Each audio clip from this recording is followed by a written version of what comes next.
اپنے بیوی اور بچوں اور ان کی حفاظت کے لیے کچھ مجاہدین کو پیچھے چھوڑانا بھی اسی دھوکے کا ایک حصہ تھا۔ رومی پیچھے کو بھاگے تو یہی مجاہدین جو عورتوں اور بچوں کے ساتھ تھے رومیوں پر ٹوٹ پڑے۔ پھر انہوں نے رومیوں کی پسپائی کا راستہ روک لیا۔ ایک اور سالار معاذ بن جبل رضی اللہ عنہ خالد رضی اللہ عنہ کی پہلے سے دی ہوئی ہدایات کے مطابق 500 سوار ساتھ لے کر حمص کے راستے میں آ گئے تاکہ کوئی رومی شہر کی طرف نہ آ سکے۔ رومی اتنی جلدی بھاگنے والے نہیں تھے، لیکن وہ مجاہدین کے پھندے میں آ گئے تھے۔ وہ تازہ دم تھے، کچھ اپنی روایات کے مطابق اور کچھ اپنی جانیں بچانے کے لیے وہ بے جگری سے لڑ رہے تھے۔ خالد رضی اللہ عنہ ان کے سالار ہربیس کو ڈھونڈ رہے تھے۔ ان کی تلوار سے خون ٹپک رہا تھا، ان کے راستے میں جو آتا تھا کٹ جاتا تھا۔ آخر وہ انہیں نظر آ گیا۔ میں ہوں ابن الولید، خالد رضی اللہ عنہ نے للکار کر کہا۔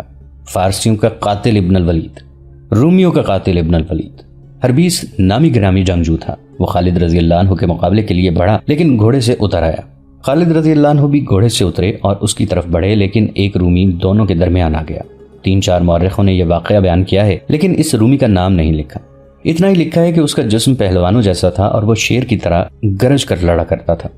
رومی زبان میں وہ شیر کی مانند دھاڑنے والا کے نام سے مشہور تھا۔ تاریخوں میں یہ واقعہ اس طرح آیا ہے کہ یہ رومی اپنے سالار ہربیس کو پیچھے ہٹا کر خالد رضی اللہ عنہ کے مقابلے میں آیا۔ 2-3 پینترے دونوں نے بدلے اور خالد رضی اللہ عنہ نے تلوار کا وار کیا۔ تلوار رومی کی آہنی خود پر پڑی۔ خود اتنی مضبوط اور وار اتنا زوردار تھا کہ خالد رضی اللہ عنہ کی تلوار ٹوٹ گئی۔ ان کے ہاتھ صرف دستہ رہ گیا۔ اب خالد رضی اللہ عنہ خالی ہاتھ تھے اور رومی پہلوان کے ہاتھ میں تلوار تھی۔ خالد رضی اللہ عنہ اپنے محافظوں کی طرف جانے کی کوشش کرتے تھے کہ ان سے تلوار لے لیں، مگر رومی درندوں کی طرح غراتا، دھاڑتا اور خالد رضی اللہ عنہ کے آگے ہو جاتا تھا کہ وہ دوسری تلوار نہ لے سکیں۔ ایک محافظ نے خالد رضی اللہ عنہ کی طرف تلوار پھینکی، لیکن خالد رضی اللہ عنہ سے پہلے رومی تلوار تک پہنچ گیا اور تلوار پرے پھینک دی۔ خالد رضی اللہ عنہ کا بچنا ممکن نظر نہیں آتا تھا۔ رومی نے ان پر تابڑ توڑ وار کرنے شروع کر دیے۔ خالد رضی اللہ عنہ ادھر ادھر ہو کر وار بچاتے رہے۔ رومی نے ایک بار دائیں سے بائیں کو کیا، جسے خالد رضی اللہ عنہ کی گردن یا اس سے ذرا نیچے پڑنا چاہیے تھا، لیکن خالد رضی اللہ عنہ بڑی پھرتی سے بیٹھ گئے۔ رومی کا یہ زوردار وار خالی گیا تو اپنے ہی زور سے وہ گھوم گیا۔ خالد رضی اللہ عنہ اچھل کر اس پر جھپٹے۔ رومی پلک جھپکتے پھر گھوم گیا اور خالد رضی اللہ عنہ کے بازوں کے شکنجے میں آ گیا۔ اب صورت یہ تھی کہ دونوں کے سینے ملے ہوئے تھے اور رومی خالد رضی اللہ عنہ کے بازوں میں تھا۔ خالد رضی اللہ عنہ نے بازوں کو دبانا اور شکنجہ سخت کرنا شروع کر دیا۔ رومی خالد رضی اللہ عنہ کی گرفت سے بچنے کے لیے زور لگا رہا تھا، لیکن خالد رضی اللہ عنہ کی گرفت سخت ہوتی جا رہی تھی اور وہ اس قدر زور لگا رہے تھے کہ خون ان کے چہرے میں آ گیا اور چہرہ گہرا لال ہو گیا۔ رومی پہلوان کی آنکھیں باہر کو آنے لگیں، اس کی سانسیں رکنے لگیں اور چہرے پر تکلیف کا ایسا تاثر تھا کہ اس کے دانت بجنے لگے۔ مورخ واقدی نے لکھا ہے کہ رومی پہلوان کی پسلیاں ٹوٹنے لگیں۔ رومی اور زیادہ تڑپنے لگا۔ خالد رضی اللہ عنہ اور زیادہ زور سے اپنے بازوں کے شکنجے کو تنگ کرتے گئے۔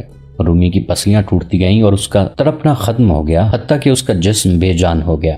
خالد رضی اللہ عنہ نے اسے چھوڑا تو وہ گر پڑا، وہ مر چکا تھا۔ خالد رضی اللہ عنہ نے اس رومی کی تلوار اٹھا لی اور ہربیس کو للکارا، لیکن ہربیس اپنے پہلوان کا انجام دے کر وہاں سے کھسک گیا تھا۔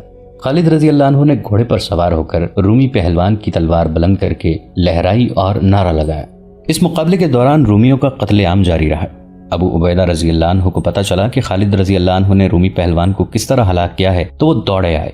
خدا کی قسم ابو سلیمان، ابو عبیدہ رضی اللہ عنہ نے بڑے مسرور لہجے میں کہا، تو نے جو کہا تھا کر دکھایا ہے، تو نے ان کی کمر توڑ دی ہے۔ یہ بات اس طرح ہوئی تھی کہ خالد رضی اللہ عنہ نے جب گزشتہ روز محاصرہ اٹھا کر واپس جانے کی تجویز پیش کی تھی تو ابو عبیدہ رضی اللہ عنہ اور دوسرے سالاروں نے اس تجویز کو پسند نہیں کیا تھا۔ خالد رضی اللہ عنہ نے انہیں بتایا کہ انہوں نے کیا سوچا ہے، پھر بھی ابو عبیدہ رضی اللہ عنہ محاصرہ اٹھانے کے حق میں نہیں تھے۔ تب خالد رضی اللہ عنہ نے کہا تھا، میری تجویز پر عمل کریں، میں ان کی ہڈیاں توڑ دوں گا، ان کی کمر توڑ دوں گا۔ خالد رضی اللہ عنہ نے صرف ایک پہلوان کی نہیں بلکہ رومی فوج کی ہڈیاں توڑ دی تھیں۔ مارچ 636 عیسوی صفر 15 ہجری مسلمان فاتح کی حیثیت سے حمص میں داخل ہوئے۔ حمص پر جو خوف و ہراس طاری تھا وہ اس وقت بھگدڑ اور نفسا نفسی کی صورت اختیار کر گیا جب مسلمان حمص میں داخل ہوئے تھے۔ انہوں نے سنا تو یہی تھا کہ مسلمان شہریوں کو پریشان نہیں کرتے، لیکن جس شہر کی فوج ہتھیار نہ ڈالے اور مسلمان بزور شمشیر شہر کو فتح کریں تو وہ ہر گھر سے مال و اموال اٹھا لیتے ہیں اور عورتوں کو لونڈیاں بنا لیتے ہیں۔ مسلمانوں نے حمص تو بڑی ہی مشکل سے فتح کیا تھا۔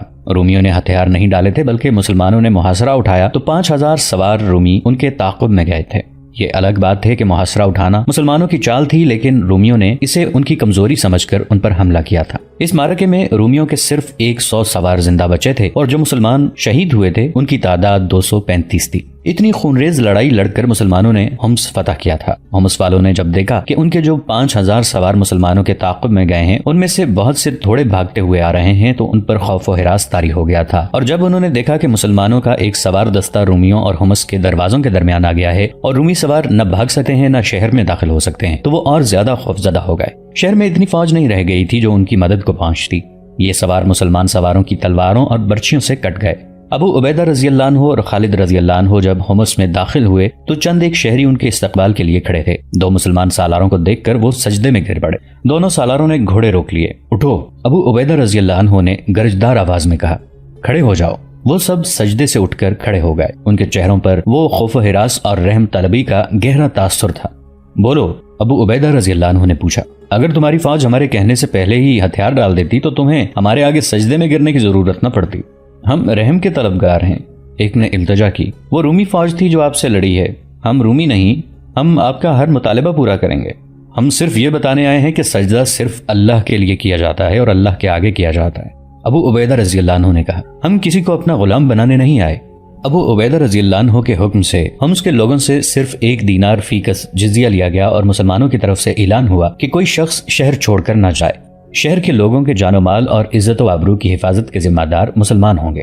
اس اعلان نے لوگوں کو حیرت میں ڈال دیا۔ بعض اس مسلمانوں کی ایک چال سمجھے، وہ رات بھر اس خوف سے جاگتے رہے کہ مسلمان رات کو ان کے گھروں پر ٹوٹ پڑیں گے، لیکن رات گزر گئی اور کچھ بھی نہ ہوا۔ رومی شہنشاہ ہرقل حمص سے تقریباً 80 میل دور انطاکیہ میں تھا۔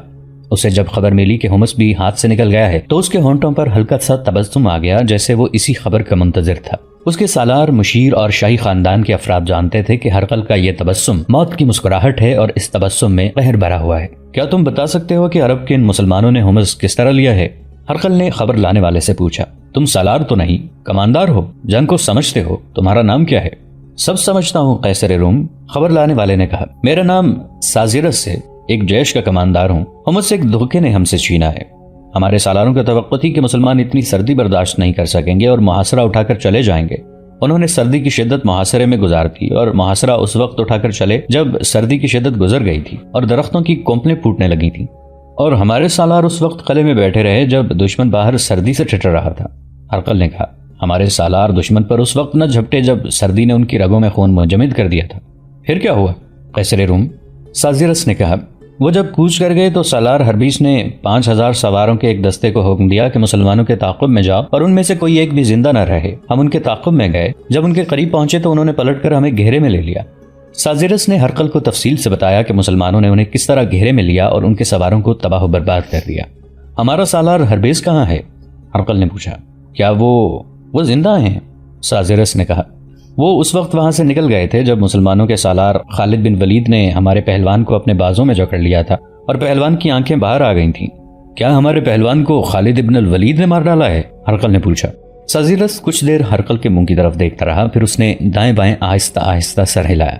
مسلمان سالار نے ہمارے پہلوان کو بازو میں دبوچ کر اس کی پسلیاں توڑ ڈالی تھیں، سازرس نے کہا، اور وہ مر گیا۔ آفرین! ہرقل کے ہونٹوں سے سرگوشی پھیل گئی۔ یہ طاقت جسم کی نہیں۔ وہ اچانک جیسے بیدار ہو گیا ہو، اس نے جاندار آواز میں کہا، میں انہیں کچل دوں گا، انہیں آگے آنے دو۔ اس کی آواز اور زیادہ بلند ہو گئی، انہیں اور آگے آنے دو، اور آگے جہاں سے وہ بھاگ نہیں سکیں گے۔ سالار اعلیٰ ابو عبیدہ رضی اللہ عنہ اور خالد رضی اللہ عنہ اور آگے چلے گئے تھے۔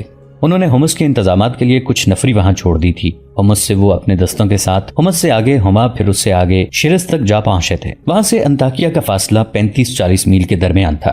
انطاکیہ اہم ترین مقام تھا کیونکہ اسے ہرقل نے اپنا ہیڈ کوارٹر بنا لیا تھا اور وہیں رومیوں کی فوج کا اجتماع اور فوج کی تقسیم ہوتی تھی۔ مسلمانوں نے شرس سے کوچ کیا، تھوڑی ہی دور گئے ہوں گے کہ رومیوں کا ایک قافلہ سا آتا نظر آیا۔ اس کی حفاظت کے لیے رومی فوجیوں کا ایک چھوٹا سا دستہ تھا۔ اس سے ظاہر ہوتا تھا کہ اونٹوں اور گاڑیوں کے اس قافلے میں فوجی سامان جا رہا ہے۔ خالد رضی اللہ عنہ کے اشارے پر مجاہدین نے قافلے کو گھیرے میں لے لیا۔ رومی فوجیوں نے مقابلہ کرنے کی حماقت نہ کی۔ انہوں نے بتایا کہ یہ فوج کے کھانے پینے کا سامان ہے، اس میں ہتھیار بھی تھے۔ ان سب کو پکڑ لیا گیا اور انہیں تاثر دیا گیا کہ انہیں قتل کر دیا جائے گا۔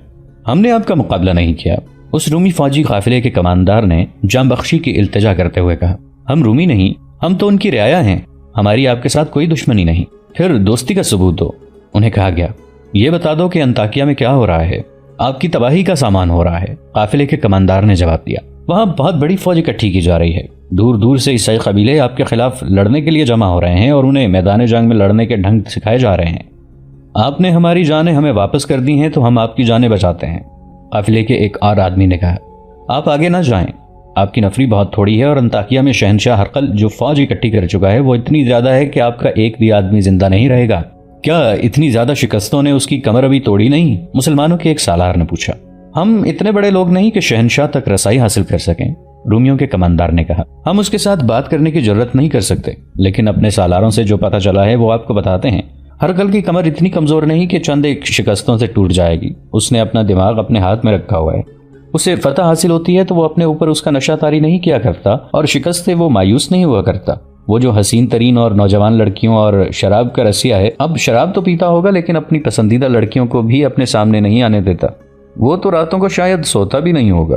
دوسرے نے کہا، اس پر ایک جنون سوار ہے، فوج اکٹھی کرو۔ اس کے آدمی بستی بستی جا کر لوگوں سے کہہ رہے ہیں کہ مسلمان طوفانوں کی طرح آ رہے ہیں اور وہ تمہارے مذہب کو اور تمہاری عورتوں کو اپنے ساتھ اڑا لے جائیں گے۔ لوگ قبیلہ در قبیلہ مذہب کے نام پر اور اپنی عورتوں کو مسلمانوں سے بچانے کی خاطر انطاکیہ میں آ رہے ہیں۔ آپ نے آگے جانا ہے تو زیادہ فوج لے کر آئیں ورنہ رک جائیں۔ اب شہنشاہ ہرقل زیادہ وقت نئی فوج کی تنظیم اور تربیت میں گزارتا ہے اور کہتا ہے کہ مسلمانوں کو آگے آنے دو، انہیں اور آگے آنے دو۔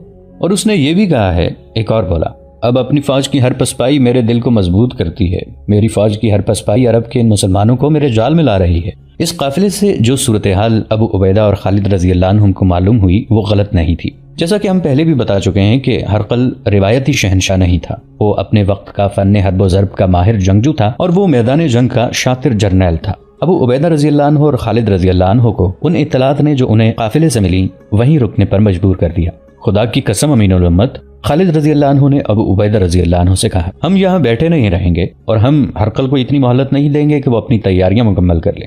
آج رات تک اپنے کسی آدمی کو آ جانا چاہیے۔ ابو عبیدہ رضی اللہ عنہ نے کہا، ابو سلیمان، جب تک آگے کی مصدقہ صورتحال معلوم نہیں ہوتی ہم آگے نہیں جائیں گے۔ اپنے کسی آدمی سے مراد وہ جاسوس تھے جو انطاکیہ تک پہنچے ہوئے تھے۔ خالد رضی اللہ عنہ نے اپنی سپہ سالاری کے دور میں جاسوسی کے نظام کو باقاعدہ اور منظم کر دیا تھا اور جاسوسوں کو دور دور تک پھیلا دیا تھا۔ مسلمان جاسوس جان کی بازی لگا کر بڑی قیمتی معلومات لے آتے تھے۔ مورخوں کے مطابق ہرقل نے اپنی فوج کی پے در پے شکستوں کی خبر سن کر اس حقیقت کو قبول کر لیا تھا کہ وہ مسلمانوں کو بکھری ہوئی لڑائیوں میں شکست نہیں دے سکتا۔